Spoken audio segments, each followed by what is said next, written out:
Morning folks, and you join us on a nice and crisp -9 morning. It is Friday the 10th of January 2025 and we've had a long journey this morning, but we've ended up here at Binnein and Stob Binnien.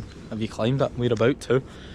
The time is just after 9 AM, so it's a later start this morning, but we're gonna get ourselves up on the hill and it's meant to be an absolutely belter of a day, so hopefully it goes well.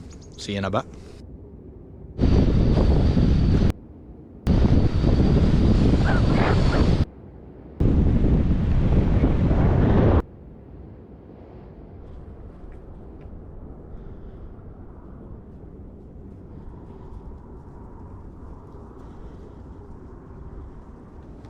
This is not long Saturday ascent, and if you can't see the slick ice where the path's meant to be.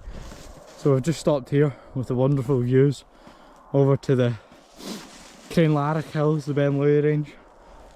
I'm gonna get my spice spikes on.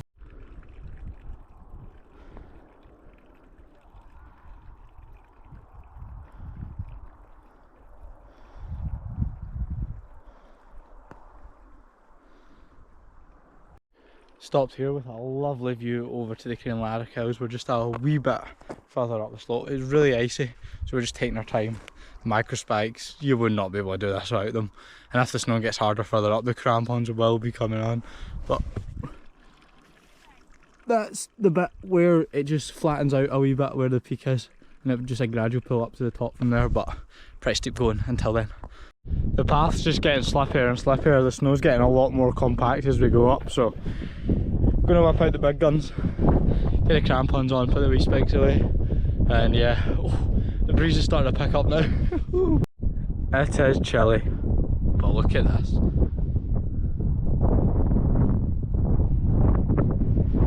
Let's get them on.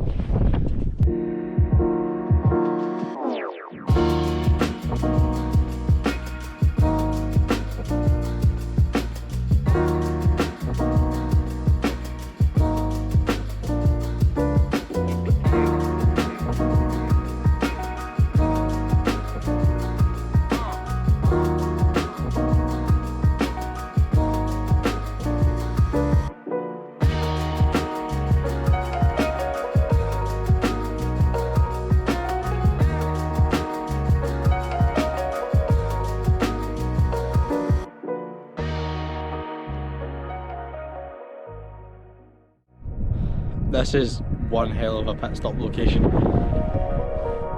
Look at these views.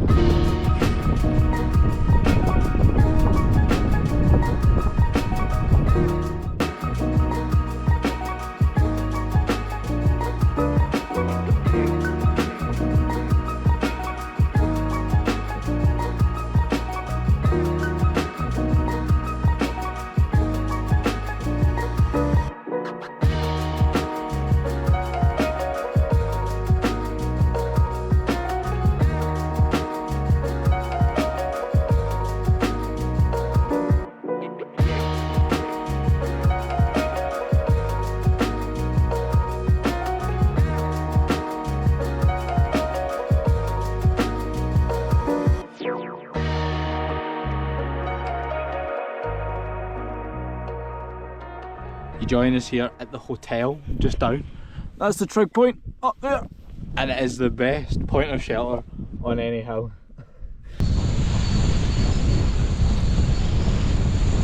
You climbed Stob Binnien. We're about to.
and Charles here just dug out our bucket seats.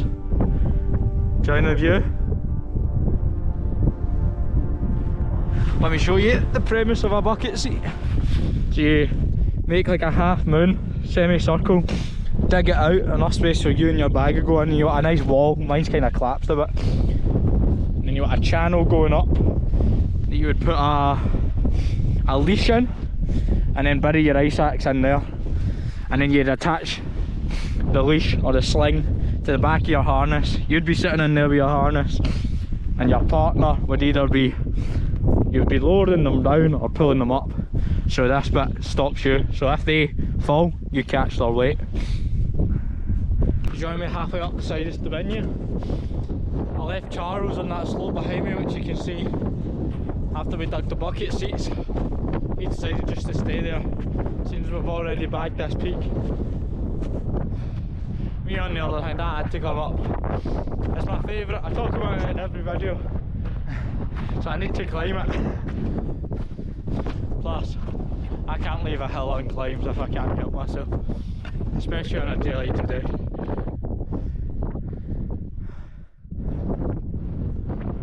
Back to where we came from Binnein. But yeah, I'm just gonna run up, touch the top, head back down, me and Charles, and we'll head back down to Binnein.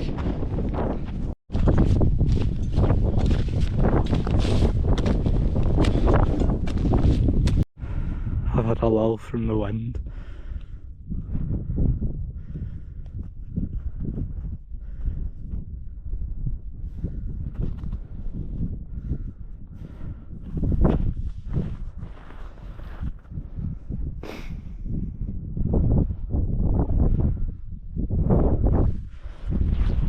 We're nearly there, just up a bit more. I've just been sidestepping it up this slope here, just to give myself enough surface area for the crampons to bite in. Oh, smashing.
Down there, the big mass, it's Binnein.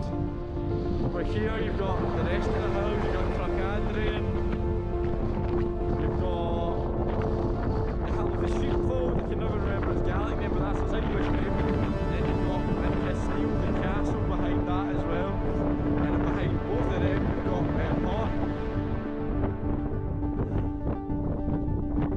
Over there's Binnein, the Kinlarich Hills, Binnein. And then further up we're into Glencoe territory.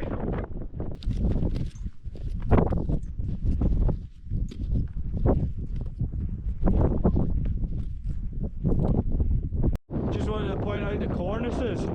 This is why you don't want to stay too close to the left hand side or the right hand side, because you've got these big overhangs of snow which will just, when you put your weight in it, clamps right down. That's me reunited with Charles. I got up and down there in just under an hour, which is class timing, so Charles hasn't froze to death. Which is the main thing. Go get a bite to eat here and then head down to Binnein.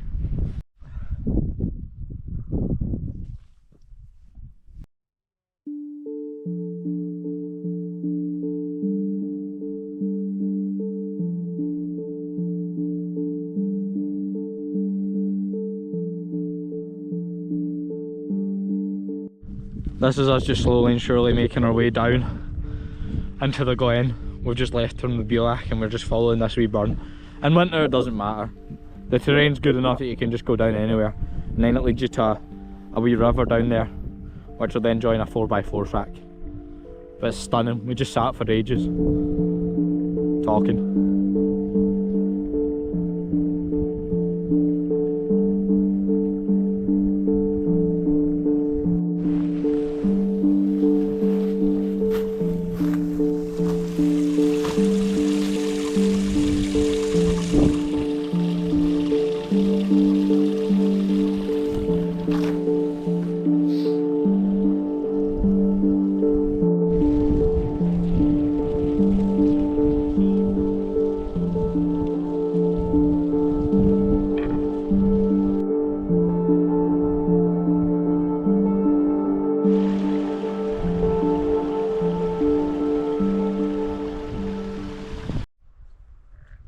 The moon is bright tonight.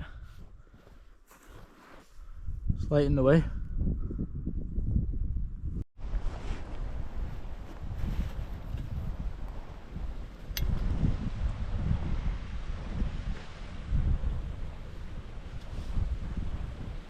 If you can still see me, I'll have to probably boost the ISO, but we've just came down from the crack between the two peaks there. That's Stob Binnien there, and that's Binnein up there. The moon's shining bright and we've just managed to get ourselves here on the 4x4 track, and it's like now just a couple of kilometres till we make it back to the fence which you've seen us pass through at the beginning of the hike. This is us back at the gate.